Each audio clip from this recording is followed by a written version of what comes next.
It's Shel C from PaperOcotilloStudio. Today I'm sharing with you well, this is a mermaid, and it's in the Gustav Klimt style from his golden period, which is an Austrian artist from basically around World War II. And it kind of, what inspired me to do it is I belong to a group on Facebook called Art Journal Junkies and Mindful Art, I think it's called. Anyway, it's a group, and they have a technique challenge every fortnight. And don't ask me how long a fortnight is because I don't know. That's not an American term, so I think maybe, I don't know, a quarter or something. I don't know. Anyway, this month the challenge was using modeling paste and the color gold to do something in the Klimt style. So I was thinking of what I wanted to do, and I decided to do what I did. Also, I'm trying to do faces this month for the 29 Faces Challenge. And so this is supposed to be my day 4 face as well. And then I just felt like doing a mermaid because I haven't done a mermaid in a while and I like them. And I thought it would kind of be funny to kind of imitate Klimt's very famous painting and make it into a mermaid. Anyway, that's just what I felt like doing. So the first thing I did was to gesso my page. This is a spiral bound journal that has what they call mixed media paper in it, which in this particular brand is just yuck paper. It pills up. It's just, yeah. Anyway, so I gave it a really good gesso layer, and then I taped around the edges to kind of frame it out and to protect the rest of the book. I'm going to try to do my 29 faces in this book, so I wanted to protect the rest of the pages. And then I made my drawing using a graphite pencil and looking at the painting, which here, let me insert a photo here. I'll do that. So here's a picture of the portrait of Adele Bloch-Bauer that I was using as reference. I just kind of only use the face and upper body as reference. And then, of course, the idea that there's a lot of gold in the picture as well as a lot of geometric shapes. So I didn't want to copy the painting. That's not the challenge. That's not the idea. That's not the, we don't go around copying masters unless we really want. I mean, you can try to copy a master and that'll develop your skills if you do it, if you're able to do it well. I'm not a master. I'm not a classically trained artist, so of course I'm not going to be able to do a copy of this painting, nor am I making, I'm playing in my art journal. I'm trying to capture the style of this artist, not necessarily a copy, but I did want the long face and the clasped hands and the kind of opulent look. But then, of course, I'm changing it into a mermaid. So the color tone that I'm using is not at all what's in the painting. I decided to, well, I was going to go with gray, and then I decided the gray would look really gross with the gold. So I decided to use this aqua color as her skin tone. We don't know what mermaids look like or if they're even real. So, I mean, it's a possibility they're real. I don't even, I'm not going to say either way what I think, but they could be fish colored. They could be dolphin colored. They could be, whatever. So I wasn't going to go with a white skin tone at all. And I thought the gray, that my idea of kind of a dolphin color gray was a terrible idea because I was going to be using the gold because this is from his golden period when all his paintings have a lot of gold leaf. And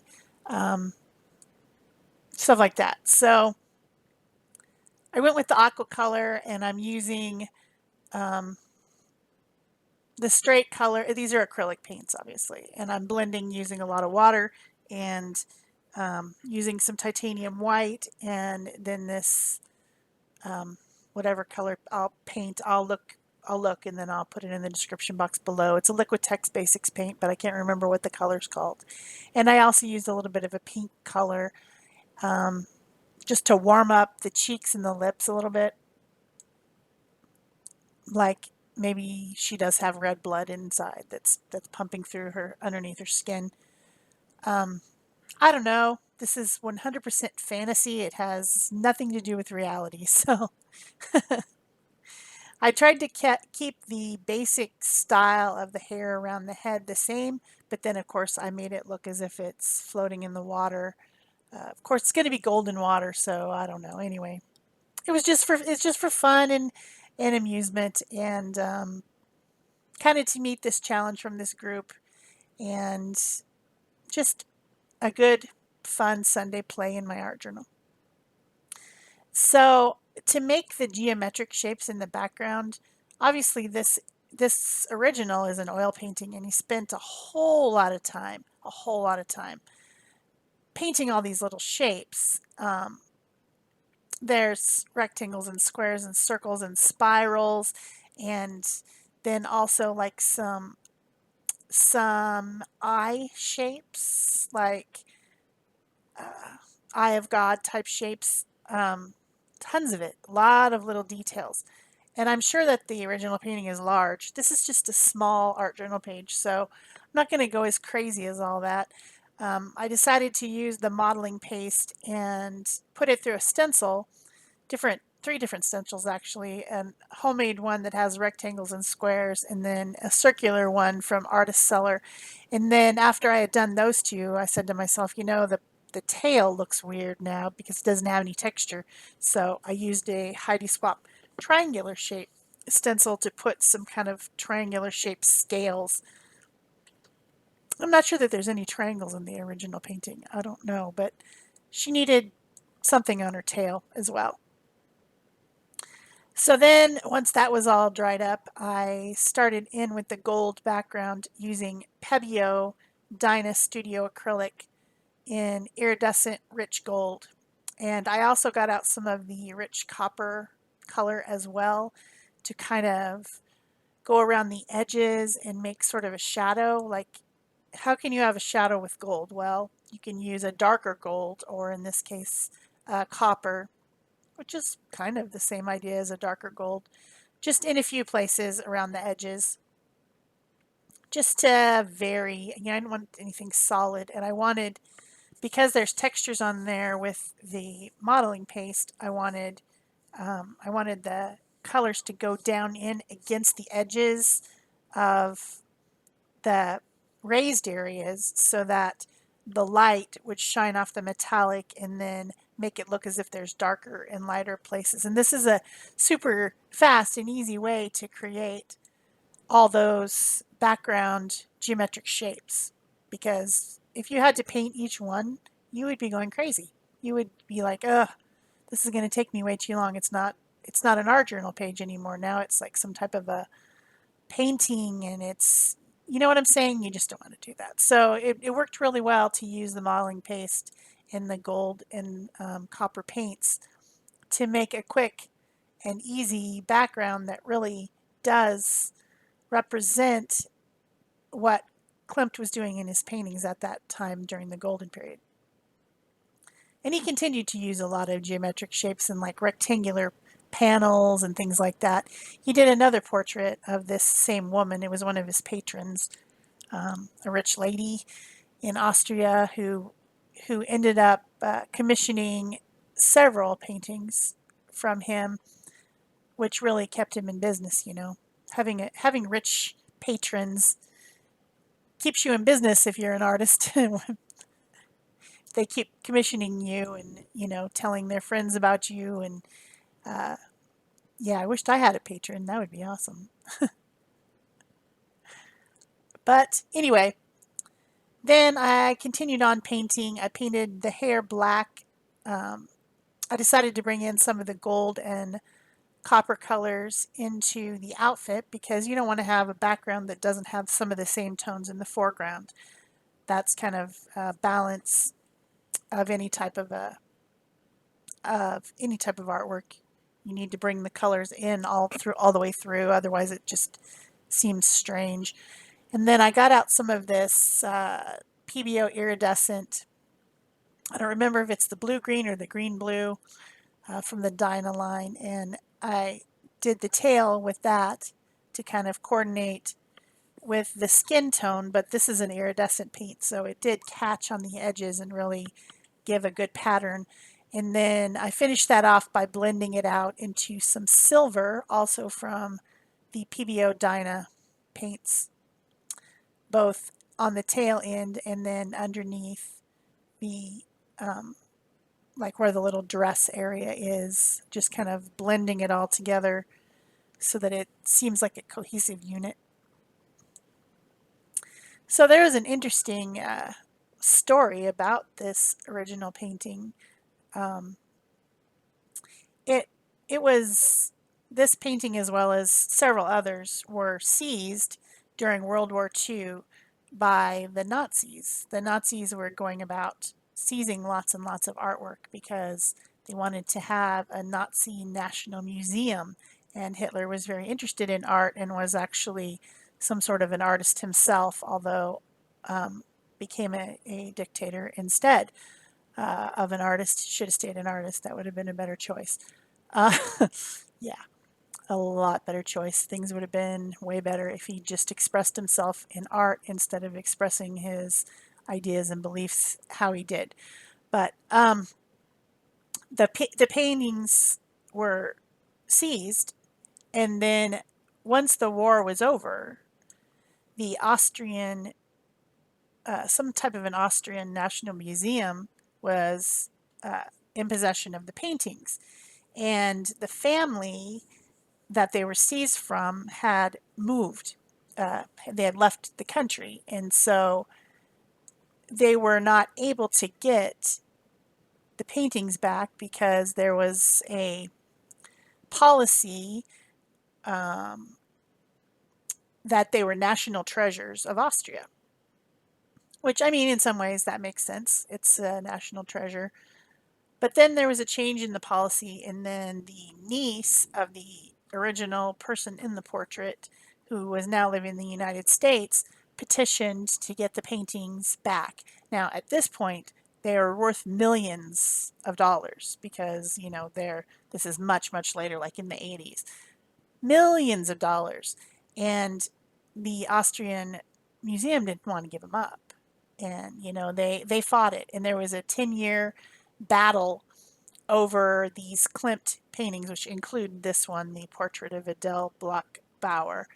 And eventually, after much battling, the niece, who was now a very elderly person, was able to get her paintings back to the family. And so they're now in the United States. And I'm not sure where they're displayed now. I know some millionaire guy with a gallery in New York has a couple of them, but they were purchased from the family, I believe.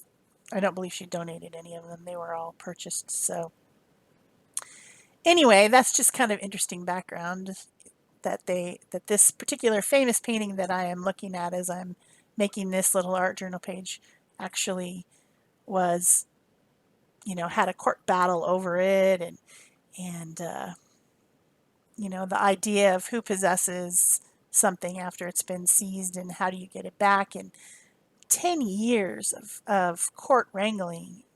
It's just, wow, pretty crazy. So I got out some Neocolor 2 crayons, and I'm using those to kind of make more dimension in the hair. It was looking very flat. So I used a silver crayon. The Neocolor does have a silver, a copper, and a gold metallic crayon. I hardly ever use them. In fact, this may have been the first time I've ever used them, but I used the silver in the hair and then kind of blended it out. Then I got out some Posca pens as well as the very small um, pen from the Faber-Castell pet pens to just add back in some detail on the eyes. Decided to make her eyes gold. In the original, they're very dark brown, but I thought to bring in the gold into her face from the background, I would make her eyes gold. So then I, of course, did black pupils, and she has black eyebrows because her hair is black. And I put a couple catch lights in her eyes using the Posca pens, and then I used some of the Posca pens to do some detailing and outlining and things. And then I also used the crayons. So I pretty much finished everything with the Posca pens or the crayons. So this is a mixed media piece. It has different types of media in it. It's got the acrylic paint, it's got some water-based stuff, the crayons, and then it's got acrylic paint pens and India ink paint pens. So that does make it mixed media, as well as, of course, modeling paste, acrylic modeling paste. So, I struggle. I first thought I was just going to do my outlining with the graphite pencil, and I did that first. And graphite is a little bit water soluble, so you can kind of blend it. And I was using water to blend it. And then that just wasn't, I don't know what it is about me and outlines, but that just wasn't good enough. I had to go in and add black outlines as well. So I tried not to outline every single thing in black, but I did definitely add black outlines. I just like the way it looks. And I try to be more painterly and not do that. I battle with myself, and then I end up doing it anyway. So who knows? It's kind of crazy. Um, I have a metallic silver Posca pen there that I'm using, and I also used a pink Posca paint pen to kind of make some swirls in the background. They're hard to see on the video, but you can see them in the close-ups at the end. And what else did I use in Posca? I used the black Posca, and then I think the rest of it's all crayon. I decided to add some definition to the tail, the webbed area of the tail. So I used a crayon for that, and then blended it with a water brush, because of course those are water soluble crayons. And I know that I used a lot of the copper crayon around the edges at the end. And I also used that blue crayon to add some more depth into the face and neck eventually. Just trying to remember what I did. Oh yeah, there's the copper crayon. I did the copper crayon around some of the triangular shapes, and then I ended up using it as kind of a shading tool all around the image and blending it with water, and that worked really well because it still remains metallic because it's the copper metallic crayon, but it still added a little bit more shading. So that I was very happy with. The way that turned out. At first I wasn't going to blend it, and then I accidentally blended some of it, and then I liked the way it looked blended, so I ended up blending the rest of it. But this is a really fun project. I suggest, playing with the style of a master painter, whether, whoever you like, if it's Picasso or maybe it's one of the Renaissance people, maybe you like the religious iconic, I can't say that word, iconography. Maybe you like the surrealists, maybe you like abstract, I don't know, whatever. It's a good exercise to try to make something that is in their style. And, as long as you don't say it's yours, then it's fine. Imitation is the best form of flattery. So if you've enjoyed this video, please remember to give it a thumbs up, to leave a comment or question below so I know you were here, and to subscribe and turn on your notification bells. I'm almost to 8,000, and I'm so close. So if you haven't subscribed yet, please subscribe. And also you can share this if you want to. And that is it for me. Thanks. Bye-bye.